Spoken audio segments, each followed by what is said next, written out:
వాళ్ళ పాపే కదా. పాప ఎవరైనా వాళ్ళ పాప ప్రకారంగా మీరు వచ్చింది అయితే మిస్ అయింది ఇక్కడే నుంచే కదా. అది కరెక్ట్ కాదు కదా అన్న.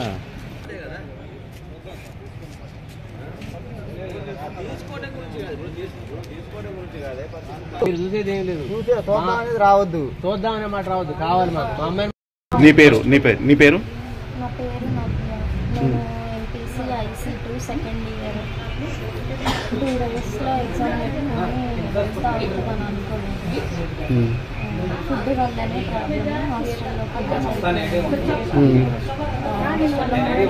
చాలా మంది సఫర్ అవుతున్నారు. ఇంకా హాస్టల్లో చాలా మంది ఉండిపోయారు. వాళ్ళు జస్ట్ నార్మల్గా చూసుకున్నారు. నాకు సివియర్ అయిపోయింది. అంటే అందరికీ ఫుడ్ పాయిజన్ అయిందమ్మా? ఎంతమంది అంటే సిక్ అంటే వాళ్ళు ఎక్కడ చూపెట్టుకున్నారు?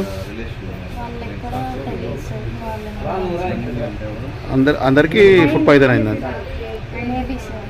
చాలా మంది అయితే స్టమక్ పెయిన్ చెప్పినా పట్టించుకోరు. స్టాఫ్ మారుస్తామని చెప్తారు ఫుడ్, మళ్ళీ నెక్స్ట్ డే అదే ఫుడ్ వస్తుంది.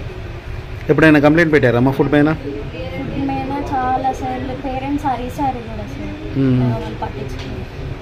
మేము తింటున్నాం కదా, మీకు ఎందుకు అలా అవుతుంది కదా అని అంటున్నాం. ఎంతమంది వచ్చారమ్మా హాస్పిటల్ మొత్తం?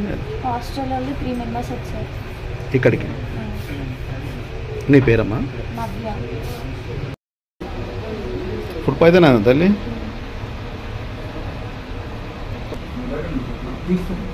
నీ మిస్ అందరికి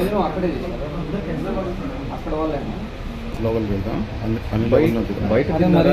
అక్కడ తిన్నారా? బయట ఏం తినలేదు, అక్కడే కాలేజ్లోనే తిన్నాను. కాదురా, అక్కడ చాలా మంది తిన్నారు కదా, 200 మంది భోజనం చేశారు అక్కడ.